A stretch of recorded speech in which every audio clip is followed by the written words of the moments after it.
Hello बच्चों। क्या हाल चाल, सब ठीक ठाक। स्वागत करता हूँ आपके अपने प्यारे से चैनल में जिसका नाम है विद्या फोकस एकेडमी। और बच्चों, मैं हूँ अश्विनी और आज आपके लिए टॉपिक लेके आया हूँ प्रकाश से रिलेटेड, जिसका नाम है लेंस और लेंस द्वारा प्रतिबिंब। अब बच्चों, ये लेंस क्या होता है, ये किस तरीके से काम करता है, पहले ये जानकारी होनी चाहिए। लेंस के भाग के बारे में जानकारी होनी चाहिए, तभी आप बता पाओगे कि किस तरीके से ये प्रतिबिंब लेंस द्वारा बनता है। तो आइए देखते हैं एक एक करके, ठीक है। बच्चों देखो, हमने लेंस आपको दर्पण पढ़ाया था, थोड़ा सा लेंस सेम उसी तरह है। थोड़ा सा डिफरेंस है क्या, क्योंकि दर्पण के केस में जो प्रकाश की किरण थी वो आर पार कर नहीं पा रही थी, लेकिन अगर वही बात लेंस की हो रही है तो प्रकाश की किरण बच्चा क्या हो जाता है, आर पार हो जाती है। ठीक है, तो देखिए बच्चों, हमने आपको लेंस दिखा रखा है। मुख्यतः दो प्रकार का लेंस है, एक उत्तल लेंस और एक अवतल लेंस। जब बच्चों आप यही क्लास 12th में चले जाओगे तो उत्तल लेंस भी कई प्रकार का होता है, अवतल भी कई प्रकार का होता है। तो फिलहाल आपके कोर्स में बस इतना है कि अवतल और उत्तल के बारे में किस तरीके से है और ये किस तरह से प्रतिबिंब बनाते हैं। ठीक है, तो बच्चों देखो यहाँ पे एक उत्तल लेंस एक अवतल लेंस। उत्तल लेंस की कहानी क्या है, तो बच्चों ये उत्तल लेंस है, बीच में मोटा और किनारों में पतला। बीच में मोटा, किनारों में पतला। देखिए ये बीच में यहाँ पे मोटा है कि नहीं मोटा, और किनारों की बात करें तो बच्चों क्या है, पतला। और बच्चा इसका प्रॉपर्टी क्या है, इसके बारे में अगर बात करें तो ये जो भी मुख्य एज के, अब देखो ये मुख्य एज है बच्चा, मुख्य एज के समांतर जो भी प्रकाश किरण, जैसे दो ऊपर दो नीचे मैंने लिखा है, मुख्य एज के जो भी समांतर प्रकाश किरण होती है, आपको पता है कि टकराने के बाद वो हमने बता रखा है कि कहाँ से गुजरती है बच्चा, फोकस से। फोकस से पास करती है, ठीक है। तो बच्चों इस प्रकार के लेंस को जो सभी प्रकाश किरणों को एक फोकस पे केंद्रित करते हैं, इसी केंद्रित गुण के कारण इसे कहते हैं अभिसारी। क्या बोलते हैं बच्चा, अभिसारी। अब अभिसारी जिसे इंग्लिश में कहते हैं कन्वर्जिंग, यानी ये सभी प्रकाश किरणों को मोड़ने का काम करता है। जो भी प्रकाश किरणें आ रही हैं उसको क्या करने की कोशिश करता है बच्चा, ये मोड़ने का काम करता है। लेकिन अगर वही बात हम बात कर रहे हैं अवतल लेंस का, इसे कहते हैं बच्चों अभिसारी। यानी ये जो भी प्रकाश किरणें मुख्य अक्ष के समांतर आती है, वे आपका देख रहे हो कि हाँ, जब वो अपवर्तन के पश्चात कहीं ना कहीं वो कहाँ चले जा रहे बच्चा, दूर चली जा रही, यानी इसे डाइवर्जेंट कहते हैं। डाइवर्जेंट का मतलब हिंदी में अभिसारी, मतलब फैलना। क्या बच्चा, फैलना से मतलब होता है। तो ये है इनका छोटा सा बेसिक। लेकिन अगर बात करें बच्चों इसमें और इसमें मिलने का, देखो ये रियल में फोकस पे मिलती हैं, लेकिन यहाँ पर रियल में फोकस में मिलती नहीं है, मिलती हुई प्रतीत होती हैं बच्चों। मिलती हुई क्या बच्चों, प्रतीत होती है। अब दो बातें बच्चों, अब बात करते हैं इनके फोकस की। बच्चों अगर हम बात करते हैं लेंस का, लेंस में दो फोकस होता है, एक प्रथम फोकस और एक बच्चा द्वितीय फोकस। प्रथम फोकस कैसे होता है आइए देखते हैं। देखो बच्चों, अगर बात उत्तल की हो रही हो तो अलग प्रकार से हम व्यवस्थित करते हैं, अगर बात अवतल की हो रही हो तो हम अलग प्रकार से व्यवस्थित करते हैं। तो पहले बात करते हैं उत्तल की। तो बच्चों उत्तल में आपका ये जो जो बच्चों देखो, कोई भी जो दर्पण है, सॉरी जो लेंस है, वो कहीं ना कहीं एक खोखले से बना हुआ है।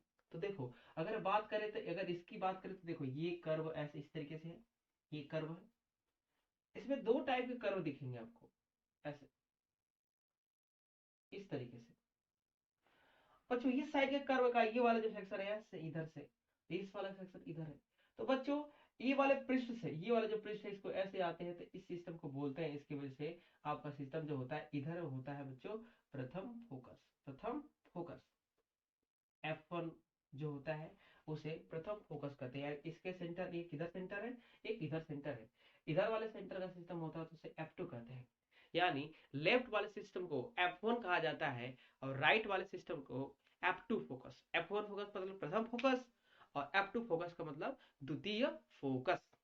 ठीक है बच्चों, चलिए ठीक है। अब चलते हैं आपका अवतल लेंस। अवतल लेंस में देखते हैं।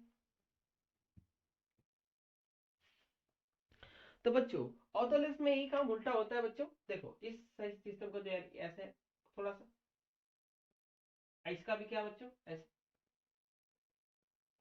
तो इसका सिस्टम इधर बोलते हैं बच्चों, इसको F2 बोलते हैं और इसको F1 बोलते हैं। यानी इसको लेफ्ट साइड को F2 प्रथम फोकस F2 द्वितीय फोकस बोला जाता है और F1 प्रथम फोकस बोला जाता है। ठीक है। तो अब बात करते हैं बच्चों, ये जो बीच बीच वाली रेखा इसे मुख्य अक्ष कहते हैं। तो जो भी आपके प्रतिबिंब रखा यानी वस्तु रखी जाएगी, जो भी प्रतिबिंब बनेगा इसी मुख्य अक्ष के पे ही हम निर्धारित करते हैं, या तो ऊपर या तो नीचे। ठीक है। तो आइए एक एक करके देखते हैं कि प्रतिबिंब कैसे बनता है। तो बच्चों अगर बात कर रहे थे हम लोग दर्पण में, तो वहां पे आपका अवतल दर्पण इंपॉर्टेंट होता था। यहां पर बात करेंगे अगर लेंस में, तो बच्चों यहां पर सबसे ज्यादा इंपॉर्टेंस है उत्तल लेंस। तो आइए चलते हैं, देखते हैं कि उत्तल लेंस द्वारा प्रतिबिंब कैसे बनते हैं। ठीक है। तो आइए बच्चों देखते हैं, जब वस्तु अनंत पर हो, जब वस्तु अनंत पर है ए और बी नाम से, तो जो प्रकाश किरण आती है वो समांतर दिखती है बच्चों। दूर से जो भी वस्तु होती है वो अगर आती है तो क्या बच्चों दिखती है, समांतर दिखती है। तो मैं आपसे बताऊं कि समांतर दिखती है तो जैसे सूर्य से आने वाली प्रकाश किरण, पृथ्वी से आने वाली प्रकाश किरण, जैसे मान लो पृथ्वी के कोई और ग्रह पे जाके आप देख रहे हो, तो ये सब बड़े बड़े ग्रह हैं, ये बड़ी बड़ी वस्तुएं मानी जाती हैं। तो ये बड़ी बड़ी वस्तुएं हैं, तो जब इनसे प्रकाश किरण आ रही तो समांतर आ रही है आपस में। तो जब ये टकराया तो सीधे सीधे यहां से निकला, यानी यहाँ पे, यानी अपवर्तन के पश्चात सीधे आर पार गया। दो प्रकाश किरण आपको दिखाया है, एक ये है एक नीचे वाली। तो दोनों आपस में कहीं एक बिंदु पर मिल रही हैं। उस बिंदु से जैसे मिलाया गया तो देखा गया कि वो आपका द्वितीय फोकस, बच्चों जैसे मैंने बताया था प्रथम फोकस और एक होता है बच्चा द्वितीय फोकस। इस साइड को प्रथम फोकस होता है, इस साइड द्वितीय फोकस। तो द्वितीय फोकस फिर आपको मिला यहाँ पे, जिसका जिसका नाम है ए डैश बी डैश, ए डैश बी डैश, वही प्रतिबिंब बन गया। इसकी स्थिति देखा जाए बच्चों क्या क्या है उसके बारे में। वास्तविक उल्टा, मैंने बोला वास्तविक उल्टा का मतलब बच्चों, यानी वस्तु ऐसे है प्रतिबिंब ऐसे बना, इसे बोलते हैं वास्तविक उल्टा। ठीक है। अब वस्तु से बहुत छोटा, वस्तु से क्या बन रहा है बच्चा, बहुत छोटा बन रहा है, क्योंकि पृथ्वी चंद्रमा जो है बहुत बड़ी बड़ी वस्तुएं हैं भैया। सूर्य बहुत ज्यादा बड़ा है कि नहीं है कि नहीं। अब द्वितीय फोकस पर, यह है बच्चा द्वितीय फोकस पर। ठीक है। अब बच्चों बात करते हैं सेकंड केस, जब वस्तु 2f1 यानी फोकस दूरी के दोगुने अनंत के बीच हो।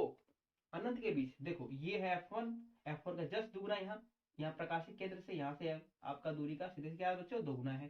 तो 2f1 और अनंत पर, अनंत के और 2f1 के बीच में हो, तो ये और बी नाम से वस्तु है। तो इसका प्रतिबिंब आपको दिखाई दे रहा है कि जब दो प्रकाश किरण जा रही है बच्चों, हम कम से कम प्रतिबिंब बनाने के लिए मैंने आपको बता रखा है कि दो प्रकाश किरण निकालना है। एक सीधे समांतर गई, टकराने के बाद फोकस से पास करी, दूसरी प्रकाशित केंद्र से जा रही है, सीधे सीधे निकल जा रही है, जहां पर मिली वही प्रतिबिंब बन गया ए डैश बी डैश नाम से। तो आइए देखते हैं स्थिति इसका बच्चों। वास्तविक उल्टा, तो जैसे मार्कर का ये है ए और ए ऊपर, सॉरी बी ऊपर ए नीचे, तो इसका प्रतिबिंब कैसे दिखा रहा है, बी नीचे ए ऊपर, उल्टा, यही उल्टा है बच्चों। ठीक है। वास्तविक उल्टा, वास्तु से छोटा, ये वस्तु इतना बड़ा है ए से भी, आपको प्रतिबिंब बना है ए डैश बी डैश। F2 और 2f2 के बीच में, F2 और 2f2 के बीच में, ये बच्चों प्रूफ किया गया है, सारा ज्योमेट्रिकल प्रूफ है ना, देखा गया चेक किया गया रखने के बाद, तो ये सब प्रूफ है। इसको मतलब एक तरीके से कहा कि आप बदल नहीं सकते, ये फिक्स है। ठीक है। इसलिए हमको इससे पढ़ते हैं हम लोग। तो आइए बात करते हैं तीसरा, जब वस्तु 2f1 और 2f1 पर हो, यानी 2f1 मतलब द्वितीय आपका प्रथम फोकस पर ही वस्तु अगर रखी जाए, कहाँ रखी जाए बच्चा, प्रथम फोकस पर ही रखी जाए। जब प्रथम फोकस पर रखी जाती है तो देखो, तो ए और बी नाम से आपका ए डैश बी डैश बना। एक प्रकाश किरण आई सीधे सीधे मुख्य के समांतर निकली, फोकस से पास करी द्वितीय फोकस से, और एक सेकेंड आ रही प्रकाशित केंद्र से सीधे सीधे निकल जाएगी, जहां पर ये कट करते हैं वही प्रतिबिंब बन गया। तो जो बना है ए और बी वस्तु का, उसका सीधा सीधा प्रतिबिंब आपको दिखाई दे रहा है कि उसका उल्टा दिखाई दे रहा है, यानी वास्तविक उल्टा। देखो वास्तविक बना है, वास्तविक मतलब रियल में आके मिल रही है कि नहीं। रियल मिल रही हैं और वस्तु के बराबर और 2f2 पर बनता है। देखो यहाँ पे बना कि नहीं बना 2f2 पर। ठीक है बच्चों, तो बच्चों आपको ये समझ में आएगा तीनों केस। अब चलते हैं बच्चा आगे वाला केस पढ़ते हैं। ठीक है, तो आइए देखते हैं चौथा केस। तो आइए बच्चों देखते हैं चौथा केस क्या है। देखिए बच्चों चौथा केस में क्या है, जब वस्तु 2f1 और f1 के बीच में हो, यानी आपका प्रथम फोकस से दोगुना और f1 के बीच में रखी हो a और b नाम से, तो उसका प्रतिबिंब आपको दिखाई दे रहा है कि 2f2 पर बन रहा है। कहां बन रहा है बच्चा, 2f2 पर बन रहा है। किसे, अपवर्तन के पश्चात, यानी आपका लेंस के दूसरी साइड। तो बच्चों देखो यहाँ पर जो बन रहा है किस तरह का बना है, वास्तविक उल्टा वस्तु से बड़ा। ये वस्तु ए और बी नाम से, ए डैश बी नाम से वस्तु से दिखाई दे रहा बड़ा बना। 2f2 अनंत के बीच, यानी कहीं ना कहीं बच्चों ये जो 2f2 लिखा गया है यानी द्वितीय फोकस के परे बनता है, मतलब द्वितीय फोकस और अनंत के बीच कहीं पर भी बन सकता है, डिपेंड करता है कि आप किस तरीके से रखते हो। ठीक है बच्चों, तो आइए देखते हैं। ये रहा चौथा, ये रहा पांचवा। पांचवा केस में क्या बच्चा, जब वस्तु F1 पर हो, यानी वस्तु कहां पर हो, F1 पर हो, यानी प्रथम फोकस पर रख दिया जाए। तो बताओ प्रथम फोकस पर जो भी प्रकाश किरण मुख्य इसके समांतर होती है, फोकस से पास करती है, ये द्वितीय फोकस से पास करी, ऐसे निकल गई और एक प्रकाशीय केंद्र से सीधे से निकल गई। तो बच्चों ये दोनों जो आपका किरण दिखाई दे रहा है ये समांतर है। अब ये समांतर किरण जब होती है बच्चों, क्या समांतर किरण कभी भी आपस में मिल सकती है? क्या समांतर किरण कभी आपस में मिलती हैं? नहीं मिलती हैं। तो बच्चों देखा गया, ये मान लेते हैं कि अनंत पर मिल रही हो, तो अनंत पर मिलेंगे तो बच्चों ये प्रतिबिंब दिखाएंगे तो ये बहुत प्रतिबिंब जो भी दिखा रहे हैं इस लाइन से नीचे दिखा रहे हैं, तो क्या होगा, कैसा स्थिति होगा, वास्तविक उल्टा वस्तु से बहुत बड़ा बनेगा। बच्चा यही केस होता है जो वस्तु से बहुत बड़ा बनता है और अनंत पर बनता है, अनंत पर। ठीक है, और बच्चों आप चलते हैं, आपका आखिरी केस है छठवां केस, जब वस्तु F1 तथा प्रकाशीय केंद्र के बीच में हो। बच्चों आपने देखा था कि जब हम आपको दर्पण बताए थे उसमें भी यही था कि जब ध्रुव और फोकस के बीच में रख रहे थे तो जस्ट उसी के साइड में लगभग लगभग आपको प्रतिबिंब बन रहा था, उसके जस्ट अपोजिट प्रतिबिंब बन रहा था पीछे की तरफ, लेकिन प्रतीत हो रहा था, डैश डैश करके दिखाया गया था। उसी प्रकार से देखिए जब वस्तु ए और बी रखा गया है तो ये प्रकाश किरण आएगी तो ये आपकी जो आती है वो कभी भी एक दूसरे से मिलती नहीं है, फैलते हुए आती है ऐसे ऐसे ऐसे की तरफ। तो जब बच्चों ऐसे फैलते हुए आएंगी तो कभी एक दूसरे से मिलेंगे क्या, कभी नहीं मिलेंगी। तो अब उनको पीछे की तरफ डैश डैश करके बढ़ाया गया तो बोला गया मिलती हुई प्रतीत हो रही है। जब बच्चा मिलती हुई प्रतीत होंगी तो ऐसे प्रतिबिंब को आभासी प्रतिबिंब कहते हैं। यानी कैसा बना, आभासी प्रतिबिंब बना, वस्तु से बड़ा बना और आभासी, और ये बना बच्चा कितना सीधा बना, सीधा देखो बी और ए नाम से, बी डैश ए नाम से, जिस तरह से जैसे ये मार्कर है ऐसे, ऐसा ही प्रतिबिंब बना, लेकिन इससे बड़ा बना। इससे क्या बना बच्चा, बड़ा बना। और वस्तु से बड़ा बहुत बहुत बड़ा नहीं कर सकते, यानी वस्तु से बड़ा बनता है और जिधर वस्तु है उधर ही प्रतिबिंब बनता है, यानी जिधर वस्तु रखी गई है उधर ही वस्तु प्रतिबिंब बनता है। ये केस बच्चा अंतिम वाला इंपॉर्टेंट है, जिस तरह से दर्पण वाले मैंने बोला था इंपॉर्टेंट है, उसी प्रकार से लेंस वाले में भी ये इंपॉर्टेंट है। तो बच्चों ये रहा आपका लेंस द्वारा प्रतिबिंब किस प्रकार से बनता है। ठीक है, तो हमें उम्मीद है कि आप लोगों को वीडियो बहुत अच्छा लगा होगा। यदि बेनिफिट हुआ होगा बच्चों तो इसको सब्सक्राइब कर लीजिएगा, लाइक्स और कमेंट कर लीजिएगा अगर कोई भी प्रॉब्लम हो। ठीक है बच्चों, थैंक यू, बाय बाय।